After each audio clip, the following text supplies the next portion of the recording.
Austin Reeves at bagong kinuhang player ng Los Angeles Lakers, yan ang ating pag-uusapan. Final seconds. Bryant for the win. Bang! Analyst naman na si Nick Wright. Tinabi namang mas gugustuhin niya pa si Austin Reeves na maging third option kesa kay Bradley Beal. Paliwanag nga dito ni Nick Wright ay kung susubukan nga daw na manalo ng isang championship, ay mas pipiliin niya daw si Austin Reeves sa halip na si Bradley Beal bilang third option. Ito ay dahil na rin daw sa mga bagay na ginawa ni Austin Reeves. Yan nga mga idol ang mga sinabi ni Nick Wright. Sa ngayon kasi mga idol ay 30 years old na si Bradley Beal, habang si Austin Reeves ay 25 years old pa lang, kaya malaki pa ang chance na lalo pa itong mag-improve. Ang pinaka-advantage kasi ni Austin Reeves kay Bradley Beal mga idol ay ang kanyang kakayahan pagdating sa depensa, habang si Bradley Beal ay questionable ang kanyang ability sa depensa. Pero kung usapang skills pagdating sa opensa ay walang duda na masangat itong si Bradley Beal. Pinaka-concern lang dito bukod sa kanyang depensa ay ang kanyang palaging pagkakaroon ng injuries, habang itong si Austin Reeves ay napaka-balance ng kanyang mga kakayahan sa Lakers, na kung saan ay kaya niya maging scorer lalo at isa itong versatile player, na mahusay nga rin itong playmaker at defender.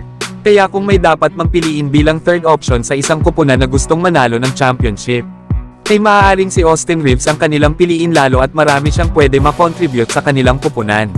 Pero wala namang duda mga idol na isang mahusay na player at scorer itong si Bradley Beal. Pero kung usapan kasing third option sa isang kupunan, ay kailangan kasi na mag-fit ang laro ng isang player sa kanyang mga kasama. Hindi naman kasi pwede na mahusay ka lang bilang scorer, na ito ngang si Austin Reeves ay nakikitaan ng skills na halos na sa kanya na lahat ng hinahanap bilang third option. Pero kayo ba mga idol? Ano ang masasabi nyo dito?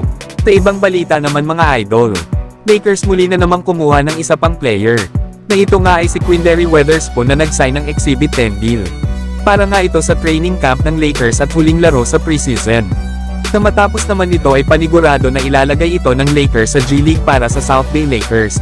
Isa nga itong shooter at mahusay din ito pagdating sa kanyang depensa, na kung saan ay nag-a-average ito ng 15 points at may shooting na 52% sa field, at 40% naman sa 3-point area sa kanyang dalawang laro sa preseason. Habang ito ay naglalaro sa isang Israeli team na Maccabi Ra'anana. Malabo nga ito mga idol na mapasama sa final roster ng Lakers ngayong season. Bagamat may isa pa silang open roster spot, ay iiwan lang naman nila itong bakante para magkaroon pa sila ng pagkakataon na makakuha ng player pagdating ng buyout market.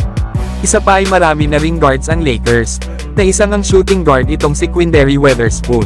Pero mga idol nanalo na nga rin ito ng isang NBA title kasama ng Golden State Warriors noong 2021-2022 season. Bagamat hindi nga ito nakapaglaro sa postseason sa Warriors ng season na yun sa kanilang championship run, dahil na-waive na nga ito ng kanilang kupunan, ay nakapaglaro naman ito sa Warriors ng 11 games. Pero kayo mga idol, ano ang masasabi nyo sa move na ito ng Lakers? So hanggang dito na lang tayo mga idol. At huwag nyo naman kalimutan mag-subscribe bilang pagsuporta.